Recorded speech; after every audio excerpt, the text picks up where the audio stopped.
अच्छा, लेकिन मंसूर साहब ये फिर वजह भी हो सकती है कि ये कोई ऐसी मोमेंट होना शुरू होती है, कोई इम्पैक्ट अगर क्रिएट हो सकता है, उससे पहले एक रिफ्ट आ जाती है। अभी भी हम फिर वो रिफ्ट वाला भी सिचुएशन देख रहे हैं। अलीमा खान जितने भी पार्लियामेंटेरियंस हैं, चाहे वो सूबाई असम्बली में है, कौमी असम्बली में, उनको बार बार कह रही हैं कि बाहर निकलने की बात कर रही हैं। और अली मोहम्मद खान साहब का उधर से बयान आ जाना कि मौरूसी सियासत इमरान खान कभी नहीं चाहते थे। तो दोनों तरफ बयानबाजी का सिलसिला। और फिर तीसरी चीज़, जो बाहर बैठे हुए पाकिस्तान तहरीक इंसाफ के लोग हैं, चाहे वो यूट्यूब पर बात कर रहे हैं या पुराने उनके इमरान खान के साथ है, वो भी बड़ी तनकीद कर रहे हैं सुहेल आफरीदी पर, उनकी गवर्नमेंट पर। तो ये रिफ्ट भी उसी वजह से आ रही है या फिर अपना अपना सब खेल रहे हैं? अच्छा देखिए, मेरा ख्याल में इसका, अब मैं I don't want to criticise, मुझे अच्छा नहीं लगता कि इमरान खान साहब जेल में है, मैं उन पर क्या क्रिटिसाइज करूं इस वक्त में। लेकिन फ्रैंकली स्पीकिंग, आज के जो भी हालात है ना, ये इसकी वजह ये है कि इमरान खान साहब ने कभी अपने तंजीमी ढांचे के ऊपर काम ही नहीं किया। कभी ये सोचा ही नहीं कि मैं अपने कारकुन को जो है वो खुद अपनी लीडरशिप चुनने दूं, ये ग्रूम करें। मैं चाहे हूं या ना हूं, सियासी जमात के लिए तो सबसे इंपॉर्टेंट ये होता है कि उसमें से लीडर बदलता रहे, उसका ड्राइवर बदलता रहे, लेकिन इंजन, टायर, गेयर, ब्रेक, ये सब कुछ ऑटोमेटिकली काम करते रहने चाहिए। ड्राइवर के तब्दील होने से गाड़ी रुकनी नहीं चाहिए। लेकिन प्रॉब्लम यहाँ पे ये है कि पाकिस्तान तहरीक इंसाफ के ये जो एक्सपर्ट ड्राइवर है, जो एक्चुअली इस गाड़ी को ड्राइव करता था, अब चूंकि वो नहीं है, तो यहाँ पे इस गाड़ी को चलाने वाला अब कोई है ही नहीं। कोई ऐसा ड्राइवर ही नहीं है जिससे समझ आए कि पाकिस्तान तहरीक इंसाफ की ये गाड़ी चलती किस तरह है। अब आपने जिन जिन धड़ों की आपने बात की, जो लोग हल्के की सियासत करते हैं, मिसाल के तौर पर जो इलेक्शन लड़ते हैं, अब वो उनके ज़हन में ये बात आती है कि अलीमा खान, जिसने आज तक जिंदगी में काउंसिलर का इलेक्शन नहीं लड़ा, कि हमें बताएगी कि सियासत किस तरह करनी है। आपके कहे हुए बयानात की वजह से हमारे हल्के की सियासत पे कितना बुरा असर पड़ता है, आपको क्या इस बात का अंदाजा है? और Ali Mohammad Khan by the way is not the only one. वो बेचारा सोशल मीडिया के ऊपर चूंकि एक्टिव है, तो इस वक्त उसकी ट्रोलिंग बहुत ज्यादा हो रही है कि जनाब उसने इस किस्म का बयान क्यों दे दिया। पाकिस्तान तहरीक इंसाफ के अंदर मेजॉरिटी, और आई एम सेइंग मेजॉरिटी, मैं 50%, 10%, 20% नहीं कह रहा, मेजॉरिटी जो है वो अलीमा खान साहबा को पसंद नहीं करती, वो अलीमा खान साहबा को फॉलो नहीं करना चाहती। हाँ, कारकुन अलीमा खान के साथ जो है वो अटैच्ड है, जो वोटर सपोर्टर है, वो कहता है कि खान की बहन है, ये जो कहेगी ठीक कहेगी। लेकिन जिसने एक्चुअली तंजीमी ढांचा चलाना है, जो मुख्तलिफ अफराद हैं, वो अलीमा खान साहबा की डिक्टेशन को पसंद नहीं करते। वो कहते हैं ये कौन है, मतलब ये कहाँ से उठ के आ गई, ये हमें बताएंगी कि हमने सियासत किस तरह करनी है। आप एक फजूल किस्म का कोई बयान दे देते हैं और उसके बाद प्रॉब्लम्स हमारे लिए क्रिएट होती हैं। तो ऐसे नहीं होता। आप 10,000 बंदे का बुलाने की आप ऐलान कर देती, 10,000 आदमी मुझे चाहिए अडयाला के बाद, इस तरह नहीं होता ना। आपने मुंह से कह दिया 10,000 चाहिए और 10,000 हाजिर हो गया। ये कोई मेन्यू थोड़ी है रेस्टोरेंट का कि आपने कहा जी 10,000 चाहिए और 10,000। तो उसके लिए पूरा एक तरीकाकार होता है, पैसा लगता है, गाड़ियां लगती हैं, लोगों की मोटिवेशन होती है, उसके बाद आप ये बंदा इकट्ठा करते हैं। क्योंकि जब आप नहीं कर पाते तो ये आपके लिए नेगेटिव में जाता है, फिर आपकी पॉपुलैरिटी पे फर्क पड़ता है। आज देखिए ना, मैं और आप बैठ के हम ये बात कर रहे हैं कि जनाब 10,000 बंदा डयाला के बाद नहीं इकट्ठा हो रहा, इसका मतलब है कि आप फेल हो रहे हैं। हमें मौका मिल गया इसका। अगर आपने मजा तो तब है ना, आप 10,000 कहें तो 25,000 आ गए। मजा इसका आता है जब, आपको याद है इमरान खान साहब के जलसे हुआ करते थे, तो मैं शर्फिया कह सकता हूं कि इमरान खान साहब खुद भी कभी एक्सपेक्ट नहीं कर रहे थे कि जनाब इतने बड़े बड़े जलसे मैं कर लूंगा, लेकिन हुए, लोगों ने फॉलो किया। एक बात। दूसरी बात, फिर वो जो बाहर बैठे हुए उनके अपने कमर्शियल मफादात हैं। आपके ख्याल में, मतलब मेरी नजर में तो माजरत के साथ उनसे बड़ा ना अहल कोई नहीं है। वो इसलिए क्योंकि वो ग्राउंड पे मौजूद नहीं है, वो खुद यहाँ पे उतरेंगे नहीं। जो उतरेगा उसको गालियां भी देंगे, उसकी क्लास भी लेंगे, तू ना अहल है, तू बिक गया है, तू एस्टैब्लिशमेंट के साथ है, तू भाई तू खुद किधर हो? तुम तो यहाँ से पता नहीं कितने हजार मील दूर जाके बैठे हुए और अपने डॉलर बना रहे हो अपने बैठ के। ये डॉलरों का चक्कर है, मैं खुल के बात करते हैं, डॉलरों का चक्कर है। उन्होंने सियासत वगैरह छोड़ दी है, ये यूट्यूबर बन गए हैं। इन लोगों का पॉलिटिक्स वगैरह के साथ कोई ताल्लुक नहीं रहा। आप मुझे नाम लेना शुरू करें पाकिस्तान तहरीक इंसाफ के वो लोग जो इस वक्त यूट्यूब के बाहर बैठ के एक्टिव हैं, सवाए कासिम सूरी के।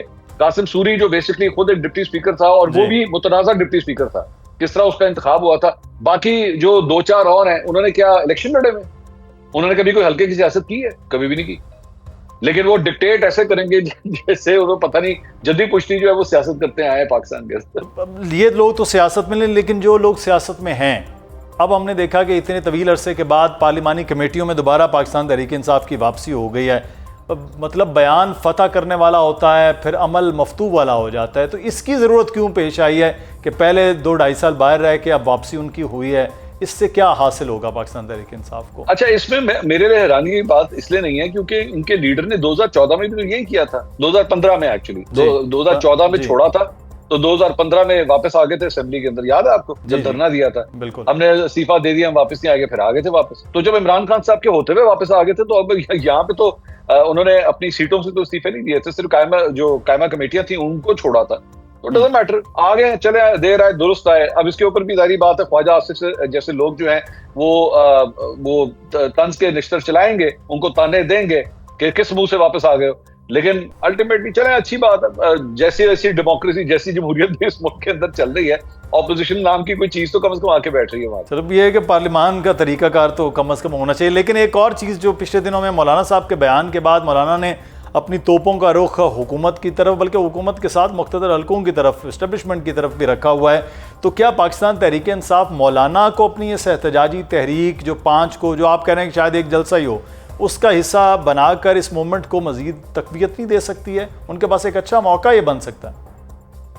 नहीं, मैं नहीं समझता। मेरा ख्याल में मौलाना और पाकिस्तान तहरीक इंसाफ का जो है ना वो आपस में पैचअप नहीं हो सकता, क्योंकि दोनों का वोट बैंक जो है ना बिल्कुल मुख्तलिफ है, और वो एक दूसरे को बर्दाश्त करने के लिए तैयार नहीं है। खुल के जो बात की जाए, आप मुझे 1 मिनट के लिए चले अज्यूम कर लेना कि यहाँ पे पाकिस्तान तहरीक इंसाफ के जलसे के अंदर जो है वो गाने चल रहे हो, और वहां पे मौलाना के जो है वो जो डंडा बरदार फोर्स है वो खड़ी है वहां पे। आप ये सीन इमेजिन कर सकते हैं, कभी हो सकता है इस तरह। और दूसरी बात ये कि जो हल्का इंतखाब है वो भी एक है, वहां पे भी क्लैश है आपस में। सूबा ही एक है, या तो होता है ना, सूबे मुख्तलिफ होते हैं, जिस तरह नून लीग और पाकिस्तान पीपल्स पार्टी के अपने अपने ग्राउंड से, अपने अपने होम ग्राउंड से इन्होंने पीडीएम बना ली, और उसके बाद और मौलाना भी उसमें ऐड हो गए। मौलाना केपी, नून लीग पंजाब, पीपल्स पार्टी सिंध, आपस में क्लैश ही इतना नहीं आता था कोई। तो यहाँ पे तो क्लैश ही क्लैश है। मौलाना साहब की अपनी सीट से क्लैश शुरू हो जाता है गंडापुर साहब की शक्ल में। तो मुझे नहीं लगता कि ये हो सकता है मौलाना। और दूसरी बात ये कि मौलाना साहब ने जो अभी रिसेंटली बात की, नहीं करनी चाहिए थी मेरे ख्याल में, बहुत ज्यादा। ये जरूरत क्यों पेश आई इसमें मंसूर साहब? अच्छा, मौलाना साहब वैसे इस बयान के ऊपर जितना रिएक्शन हो रहा है ना, मेरे लिए ये हैरानकुन बात इस पॉइंट ऑफ व्यू से कि ऐसे ही चंद बयान मौलाना साहब पिछले साल 1.5 साल में और भी दे चुके हैं। ये सिर्फ एक बयान नहीं, अगर आप हिस्ट्री उठा के देखें, आप अपने रिसर्चर को कहें ना, तो वो आपको और भी ऐसे बयान निकाल के दिखाएंगे। लेकिन मेरा ख्याल में मौलाना साहब डिलिबरेटली ये करते हैं just to actually show his place कि जी देखें, मैं पॉलिटिकल सीन में एक्टिव हूँ, मैं भी हूँ। आपने कर लिया ना। देखें, आज मुदस्सिर इकबाल जो है वो बैठ के मेरे साथ मौलाना फजल रहमान को डिस्कस कर रहा है। मौलाना साहब की और कोई बात डिस्कस नहीं होगी, मौलाना साहब और पॉलिटिकल सीन में कहीं और डिस्कस नहीं होंगे, ना वो वजारतों के हवाले से, हुकूमत के हवाले से, इलेक्शन जीतने के हवाले से कहीं पे और डिस्कस नहीं होंगे। लेकिन जब आप इस किस्म का बयान देंगे, अब आप पिछले मेरे ख्याल में इतवार को दिया था मौलाना साहब ने बयान, तो इतवार से लेके आज जुम्मे का दिन आ चुका है, 5 दिन आप नेशनल मीडिया के ऊपर स्पेस लेने में कामयाब हो गए। मेरे ख्याल में 2-3 दिन और चलेगी, उसके बाद गानी खत्म हो जाएगी, दैट्स इट। मौलाना साहब महीने 1.5 महीने के बाद एक और इस तरह के बयान दे देंगे, फिर 4-5 दिन जो है वो गुफ्तगू होगी, फिर खत्म हो जाएगी। तो ये सिर्फ और सिर्फ मेरे ख्याल में एक्टिव रहने के लिए ये बात कर ली, लेकिन ज्यादा चलेगा मेरे ख्याल में, एक लाइन से ज्यादा मौलाना साहब आगे चलेगा। मंसूर अली खान हमारे साथ हैं। हम कश्मीर के इलेक्शन के हवाले से बात कर लेते हैं। जीबी का इलेक्शन था, बड़ी एक्टिविटी नज़र आ रही थी। गो के उस वक्त भी पाकिस्तान पीपल्स पार्टी की क़यादत थी, मियाँ साहब गए लेकिन उस तरह का जलसा नहीं किया, लेकिन एक्टिविटी थी। कश्मीर के एक तरफ तो हालात हैं, वो भी के सामने है, जॉइंट एक्शन कमेटी जो कलअदम है उसका भी मामलात हैं। बिलावल भुट्टो वहाँ गए हैं। ये जो कश्मीर के इलेक्शन की सरगर्मियाँ जो हैं वो अब नहीं हो पा रही हैं। इस इलेक्शन और सियासी जमातों का रोल, वो अगले आने वाले दिनों में 10 दिन रह गए हैं, वो क्या नज़र आएगा?